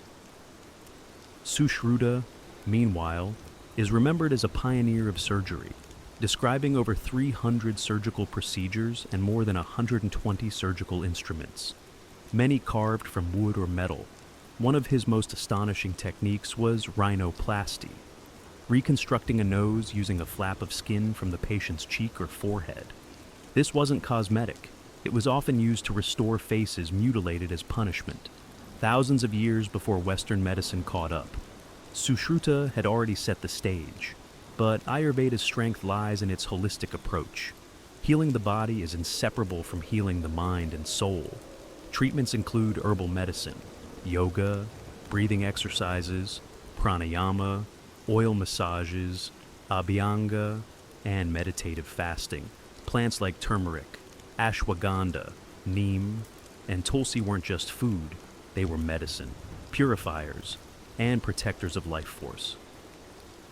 An Ayurvedic healer might treat a fever not just with herbs, but by adjusting your sleep schedule, examining your emotional health, and cleansing your digestive fire, or Agni. Ayurveda teaches that you are not separate from nature. You are nature, and when you fall ill, it is nature's call to return to balance. In ancient China, health was never just about flesh and bone, it was about energy. The invisible, vital force called qi, pronounced chi, flowed through every living being. And the key to wellness was ensuring that qi moved freely, without blockage or excess.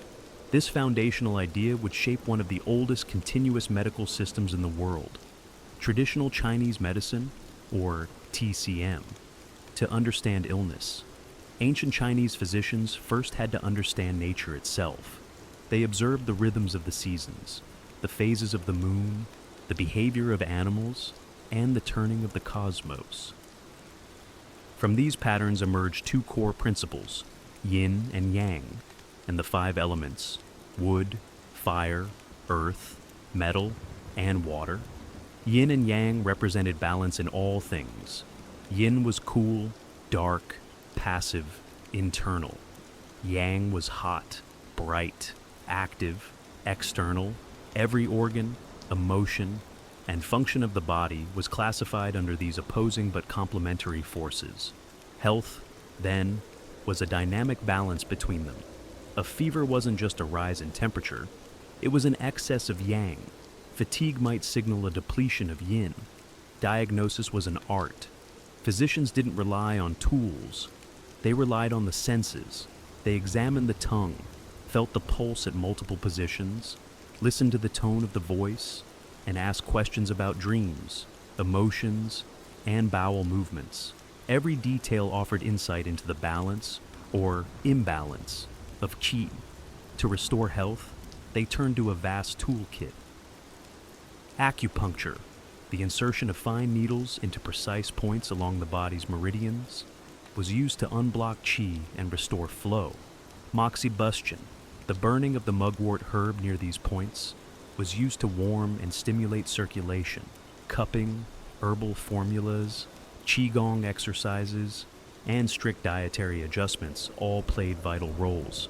The ancient text, Huangdi Neijing, or the Yellow Emperor's Inner Canon, compiled around 2,000 years ago, remains the foundation of TCM today. It didn't just list diseases, it explored causes, prevention, and lifestyle. It taught that emotions like anger, grief, and fear could disrupt organs, and that healing required emotional balance, as well as physical remedies. Chinese medicine never separated the person from the world around them.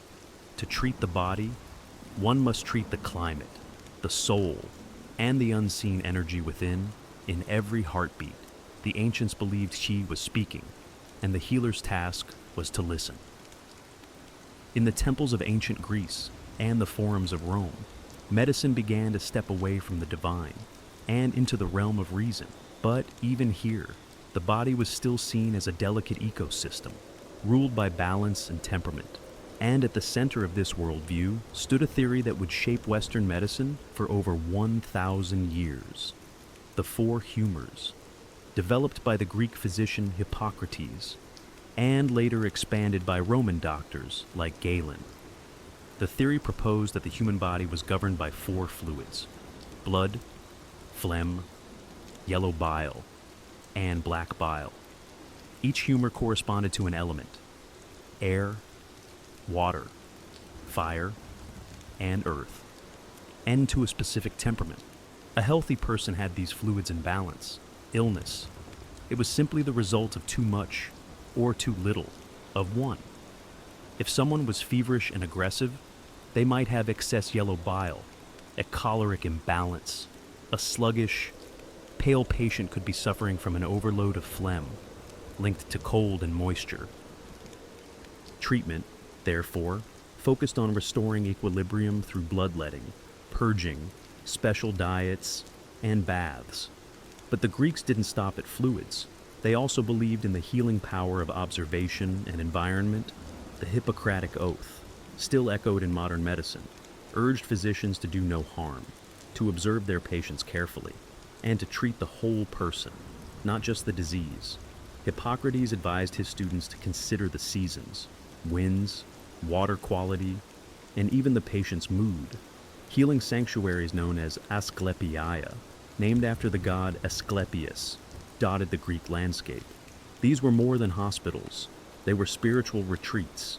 Patients slept in sacred dormitories hoping to receive healing dreams. Ritual purification, exercise, diet, and prayer were all part of the cure. It was a space where reason and religion walked hand in hand. In Rome, medical practice evolved further with the rise of Galen, a Greek physician who served gladiators and emperors. He performed dissections on animals to understand anatomy, wrote hundreds of medical texts, and helped standardize humorism across the empire. Though some of his ideas were flawed, Galen's influence endured for centuries.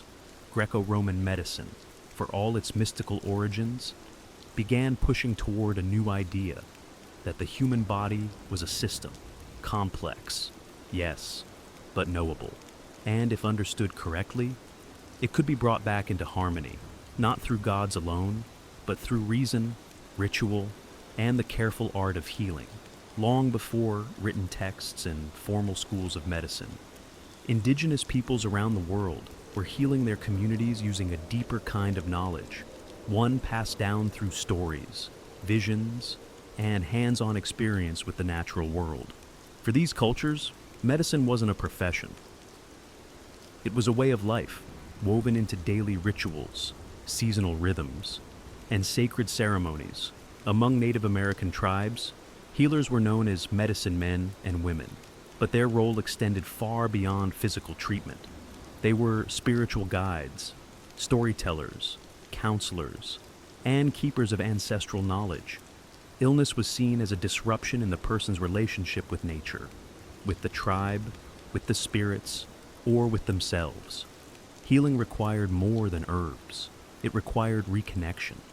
Plants were central to this practice, from the Cherokee to the Lakota. Each tribe held encyclopedic knowledge of the land, what root to chew for pain, what leaf to brew for fever, what bark to crush for wounds.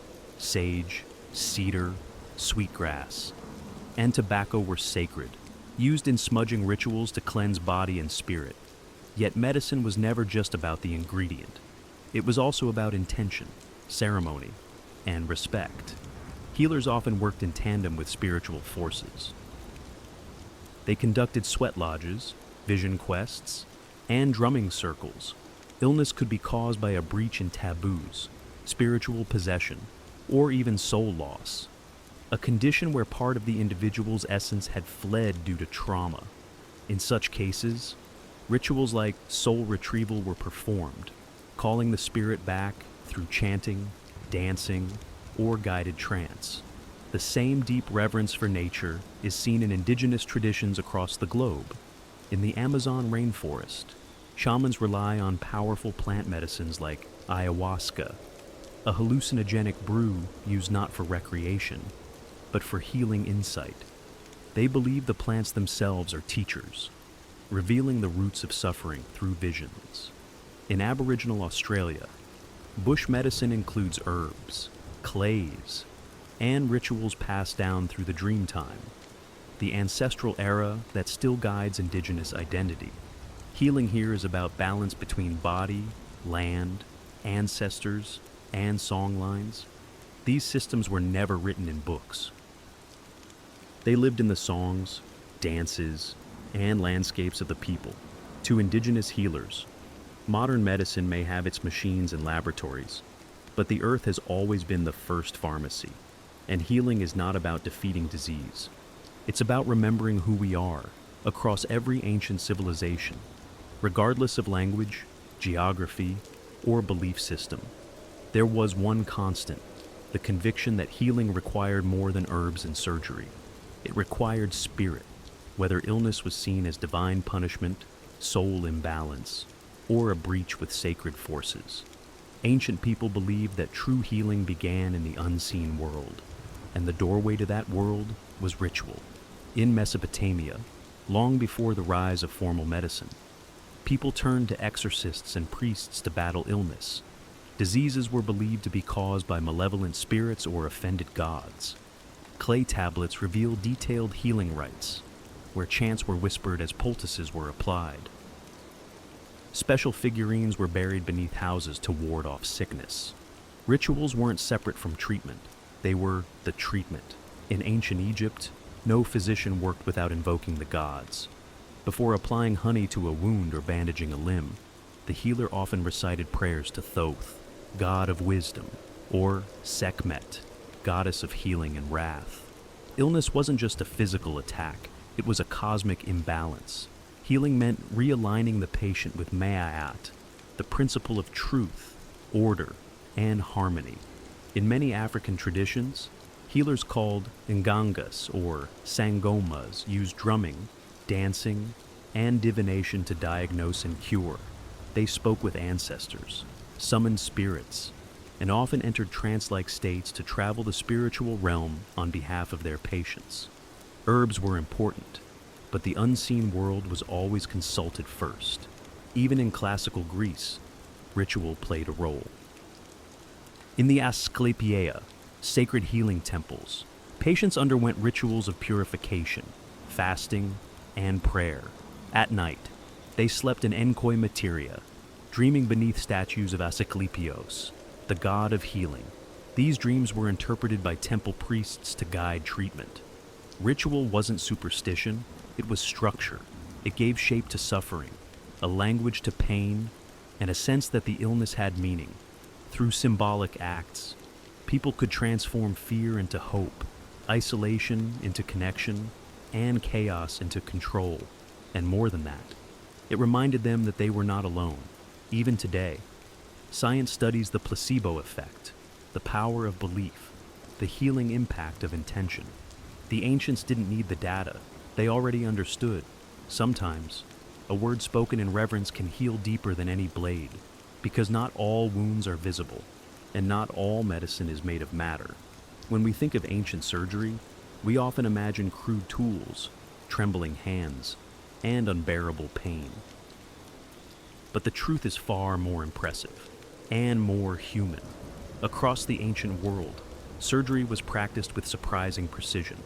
These early healers didn't have anesthesia, X-rays, or antiseptics, but they had skill, courage, and a remarkable understanding of the body, earned through generations of observation, trial, and often brutal necessity. In India, the Sushruta Samhita, written over 2,000 years ago, detailed more than 300 surgical procedures.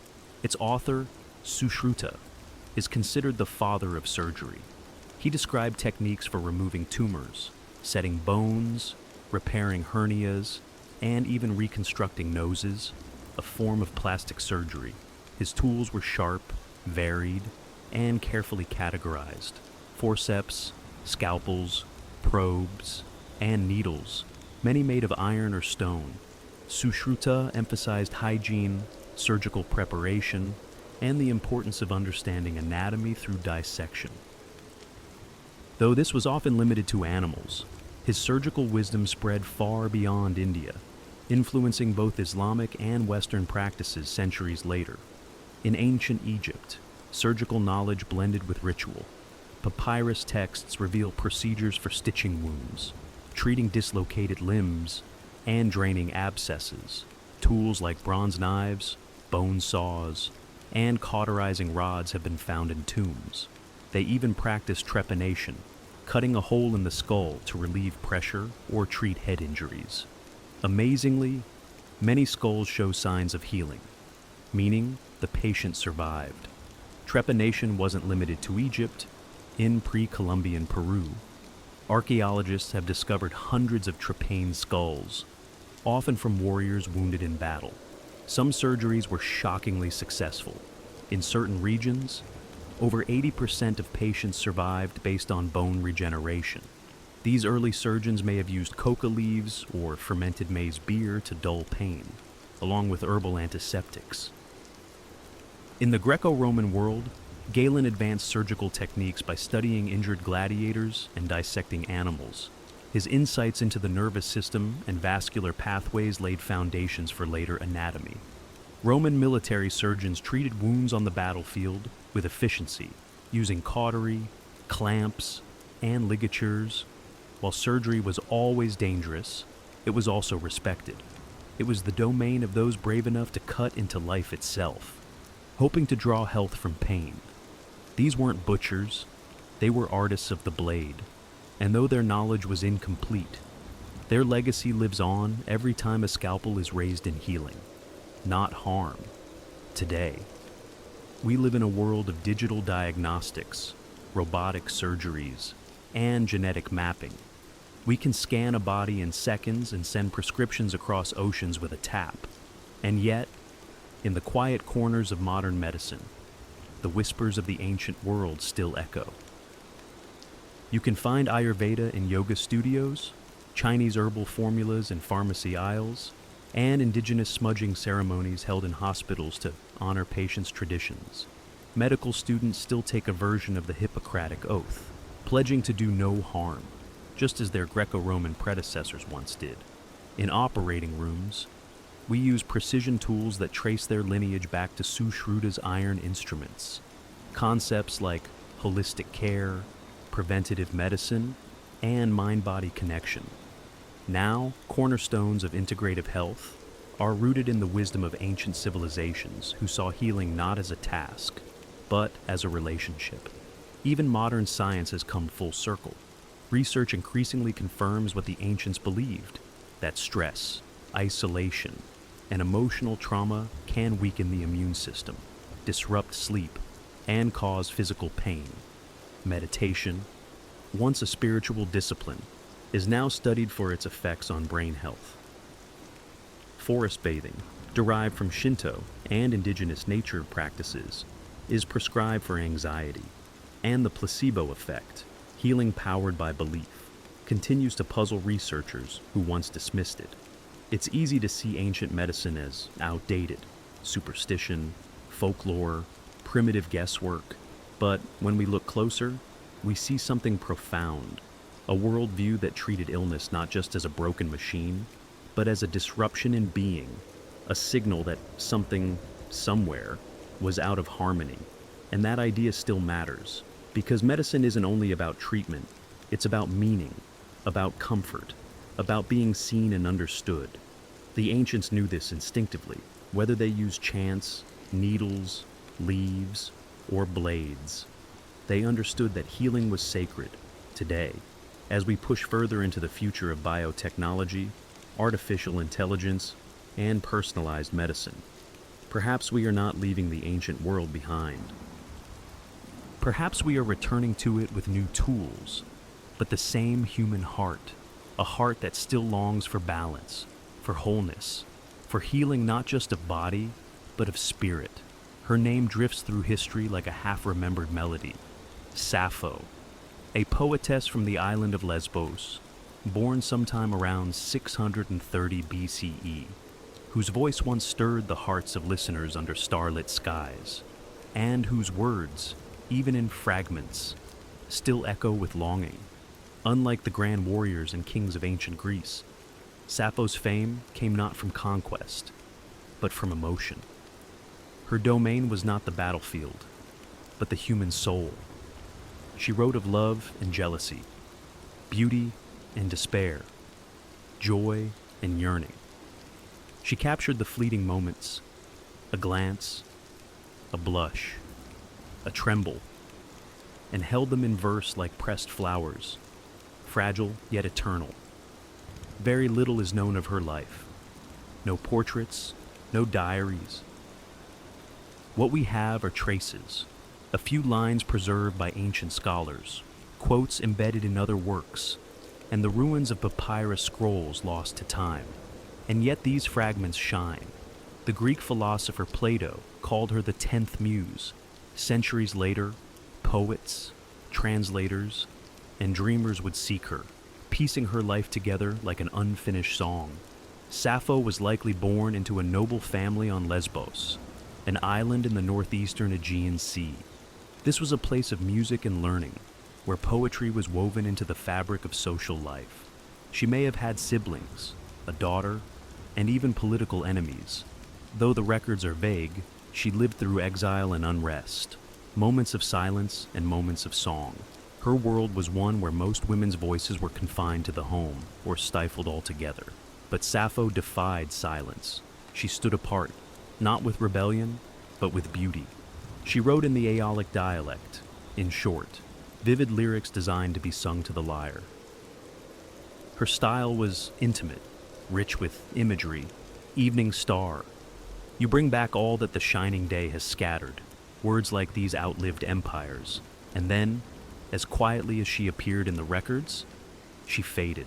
Much of her work is lost, burned, buried, or dismissed. But what remains proves one thing. She didn't need monuments. Her poems were her monument. And today, when we speak of passion in verse, of love without shame, of longing that defies centuries, we are still whispering the name Sappho. To understand Sappho, you must first understand Lesbos, the island that cradled her voice. Lesbos was no backwater.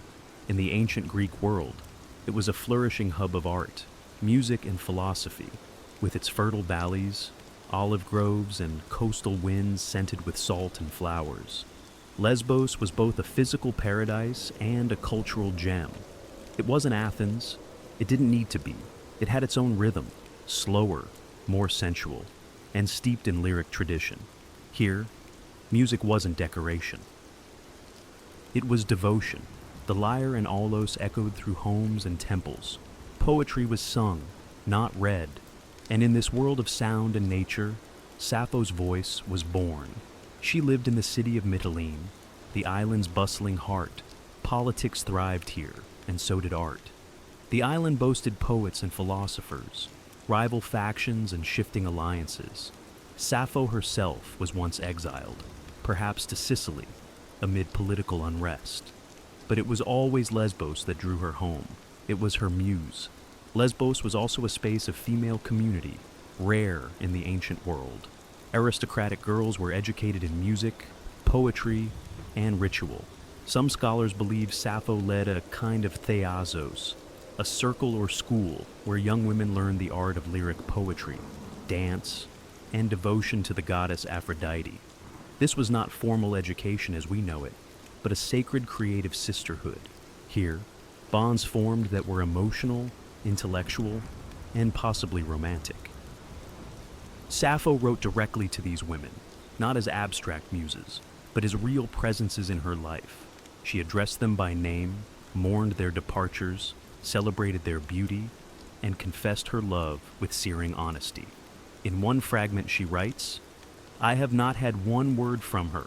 I beg you, bring her back to me." These lines don't come from myth or theater.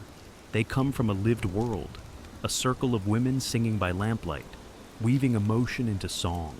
And though time would later distort her legacy, framing it with scandal or speculation, Lesbos was the soil from which her truth grew, not just a location on a map, but a cultural cradle of passion, artistry, and female expression.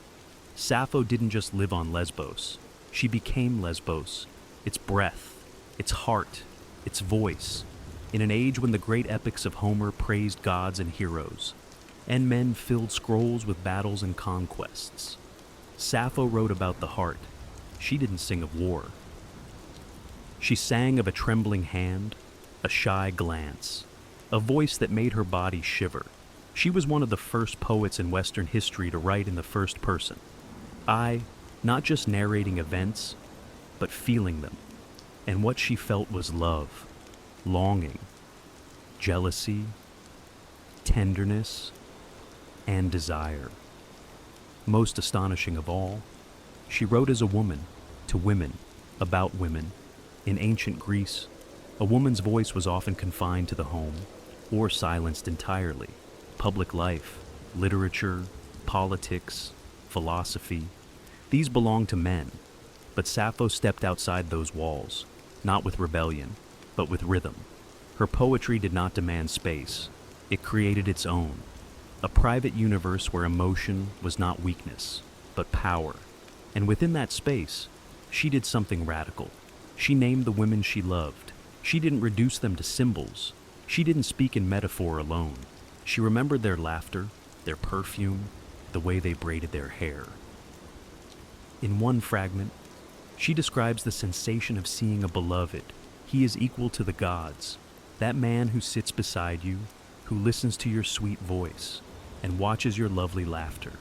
Oh, it makes my heart beat fast. Here, Sappho is the onlooker, watching the woman she adores speak to another. Her jealousy is quiet, aching, deeply human. In just a few lines, she captures the full weight of unrequited love, something every listener, then or now, can understand. Her words carried the erotic, but never the vulgar. She wrote of sensuality with the care of a painter, the curve of a neck, the softness of sleep, the way moonlight touched skin. She didn't separate beauty from intimacy. They were one because of this.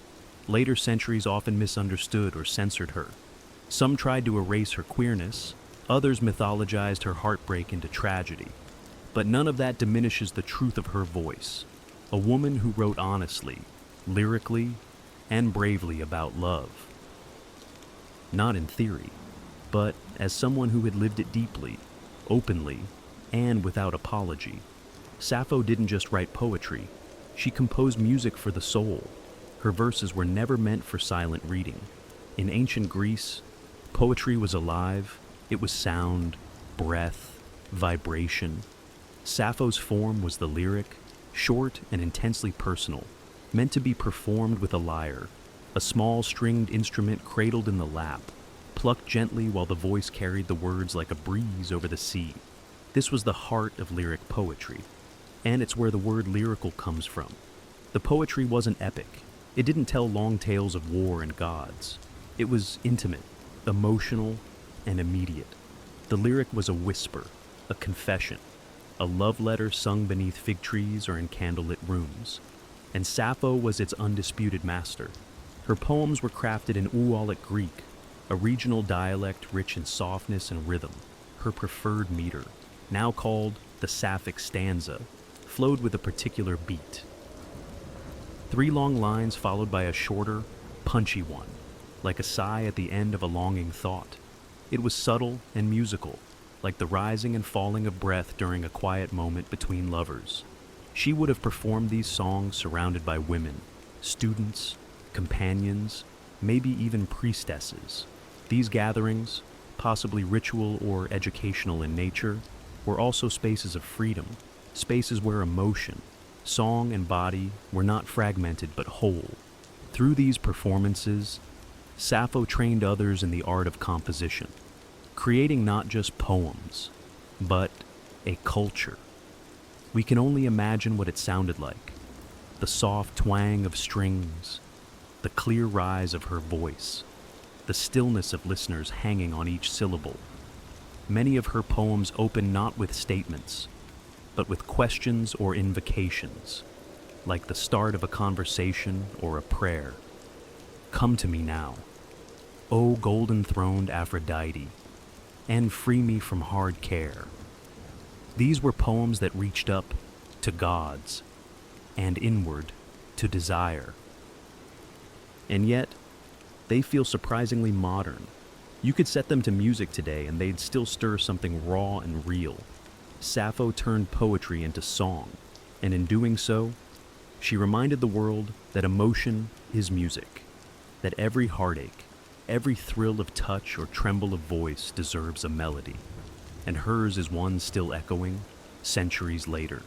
For every line of Sappho's poetry we have today, dozens, perhaps hundreds, are lost. What remains are fragments, shards of emotion and sound, phrases ripped from their original songs, drifting across time. Some are complete stanzas, others are mere whispers. A single word, a sliver of longing, a closing thought without a beginning. And yet, even these broken pieces pulse with life, like embers glowing in the ash of something once brilliant. Why did so much vanish? Time, war, and deliberate destruction. Sappho's works were once collected into 9 volumes, organized in the famed Library of Alexandria. These were likely copied and recited throughout the classical world, but with the fall of that library, much of ancient literature was lost. Later, as Christian influence rose, many works deemed pagan or immoral were suppressed, neglected, or intentionally burned. Sappho's poetry, filled with passion, especially same-sex love, made her a target. By the medieval period, she became a ghost. Her name survived, but her voice was nearly silenced, only through quotations by other authors, preserved in grammars, commentaries, or philosophical works. Did bits of her poetry escape extinction? These fragments were often cited for their style or vocabulary, not for their emotional force, yet the feelings still bled through. Then came the papyri. In the late 19th and early 20th centuries, archaeologists digging in the sands of Oxyrhynchus, Egypt, uncovered thousands of scraps of ancient manuscripts, among them torn and faded lines of Sappho, bits of songs that had not been seen for over 1,000 years. More discoveries followed. In 2004, a nearly complete poem was found on a papyrus, wrapped around a mummy in Germany. Each recovery felt like a resurrection, and yet so much remains missing. We read her today in Echoes. What we long for is not just what she wrote, but what she might have said if history had let her speak without interruption.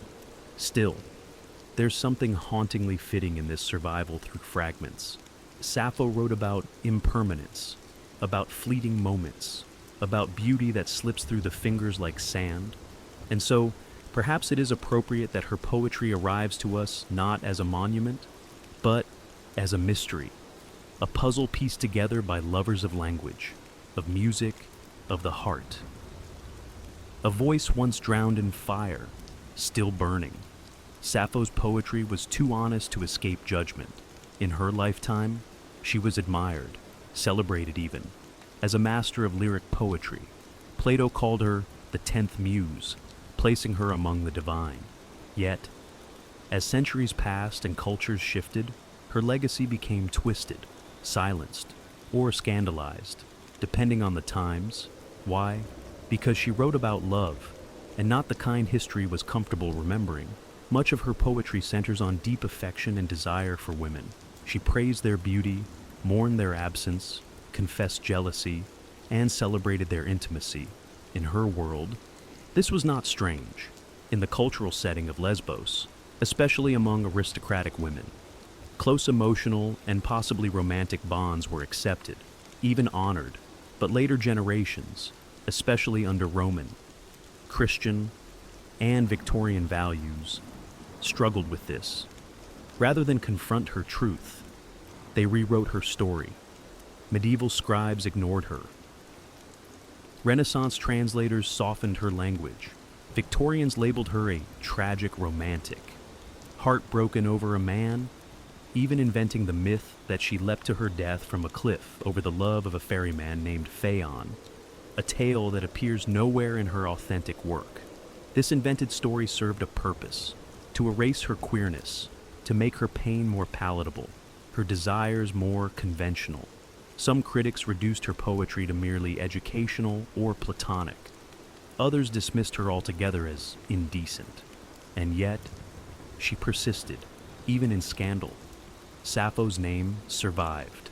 In the 19th century, when open discussion of same-sex love was still taboo, her legacy quietly became a coded symbol for queer identity. The words sapphic and lesbian became terms for romantic love between women. Rooted directly in her name and her home, she became, without ever intending to, a figure of resistance, a poetic ancestor to those whose loves were silenced. And still today, debates echo. Who was she? A teacher? A lover? A myth? A threat? But maybe the better question is, why are we still afraid of her truth? Sappho didn't write to fit into categories. She wrote what she felt. She named beauty, confessed longing, and lived through verse. Her scandal wasn't in her actions, it was in her honesty. She dared to write desire, and for that, history tried to muffle her voice, but it never could. If there was one divine presence that hovered over Sappho's life and work, it was Aphrodite, goddess of love, beauty, and irresistible desire. To Sappho, Aphrodite wasn't just a myth, she was a muse, a confidant, even a kind of companion in moments of passion and heartbreak. Many of Sappho's most powerful verses are not just about love. They are prayers to Aphrodite, invocations, pleas, arguments made in verse when the weight of longing became too much to bear. In her most famous surviving poem, Ode to Aphrodite, Sappho doesn't simply praise the goddess. She speaks to her directly, almost like a friend who's heard this pain before. Come to me now, if ever you have answered my voice in the past, free me from hard care, fulfill all that my heart longs to achieve. There is no shame in this vulnerability, no fear in expressing desire. Sappho's love is never portrayed as sinful or weak. It is divine, something sacred enough to bring a goddess down from the heavens. In the ancient world, Aphrodite wasn't just about romance.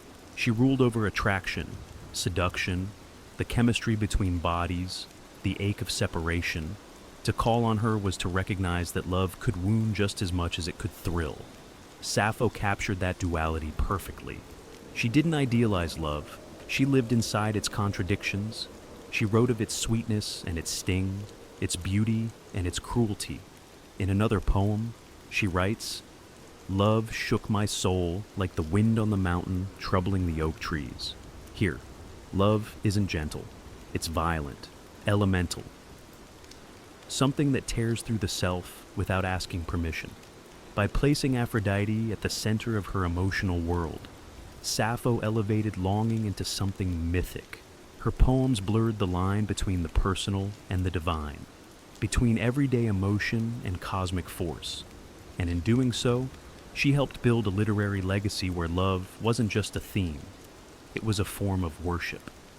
For Sappho, Aphrodite wasn't an abstract deity, she was a mirror, a force that reflected back all the intensity, the confusion and the beauty of the human heart.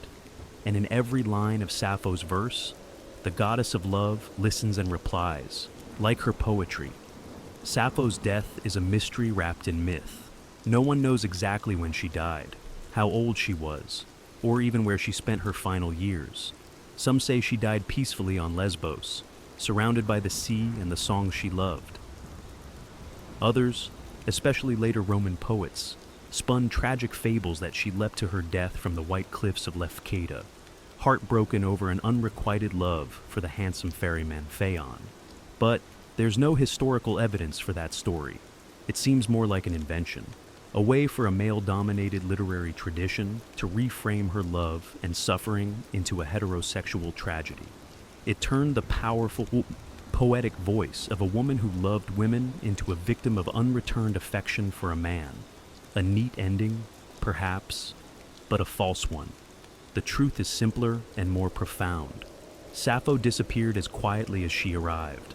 After her death, her work lived on for centuries. She was studied by philosophers, quoted by playwrights, and sung in performances across the ancient Greek world. Her poetry was preserved in 9 books, a treasure trove of lyric verse. For a time, her fame rivaled Homer's. But history is not kind to voices that challenge its norms. With the rise of the Roman Empire and, later, the dominance of Christian moral codes, Sappho's openly emotional and sensual poems, especially those celebrating female love, fell out of favor. Her writings were no longer recopied. Her volumes left to decay in libraries that would eventually burn or crumble. Some believe her works were intentionally destroyed by early church officials who saw her songs as dangerous. By the Middle Ages, her name remained, but her words were mostly gone. It would take over 1,000 years before fragments of her verses resurfaced, unearthed from Egyptian trash heaps or quoted in ancient grammars, piece by piece. She was reborn, not through myth, but through survival. Her death may be lost to time, but her disappearance was never total. She lingered in whispers, in stolen lines scribbled in margins, in the persistent ache of voices that refused to be forgotten. Sappho didn't need a heroic death. Her poems were already immortal, and in the gaps where her words once lived, we can still feel the shape of her spirit, yearning, unfinished, but never truly gone. Sappho's life may be lost in shadows, her verses scattered and incomplete, but her influence has never dimmed. If anything, it has only grown stronger, like a candle that flickers but refuses to go out. In every age, someone has rediscovered her. In the Renaissance, scholars pored over her fragments, marveling at her delicate command of emotion. In the Romantic era, poets like Byron and Shelley invoked her name. In the 19th and 20th centuries, as conversations around gender and identity began to reawaken, Sappho became a symbol of queer resilience, of feminine artistry, of emotional freedom. Her name lives on in language itself. Sapphic used to describe romantic love between women. Lesbian, taken from the island of her birth. Now, a global identity. These words are not just terms. They are echoes of her life. Proof that a voice can ripple across millennia and still reshape how we understand love and expression. Artists, writers, and musicians continue to be drawn to her. Painters have imagined her at the lyre, bathed in moonlight. Poets have translated her again and again, each version seeking the pulse beneath the words. Modern authors have reimagined her, reclaimed her, resurrected her in novels, songs, and plays. And through it all, one thing remains clear. Sappho speaks to something universal. It doesn't matter that her poems are broken. It doesn't matter that her biography is blurred. What matters is the emotion that burns beneath the words, the trembling joy of desire, the ache of separation, the sacredness of beauty. These are feelings we all carry. She just found a way to sing them. Perhaps that's her true immortality, not the marble statues or the scholarly footnotes, but the way a few lines from over 2,000 years ago can still make someone pause, breathe, and feel less alone. Sappho's gift was never just poetry. It was presence. She made feeling an art. She made longing a form of truth. And in doing so, she became more than a poet. She became a mirror for anyone who has ever loved quietly, deeply, or in defiance of the world. And as long as human hearts break and heal through language, Sappho will remain, not just remembered, but felt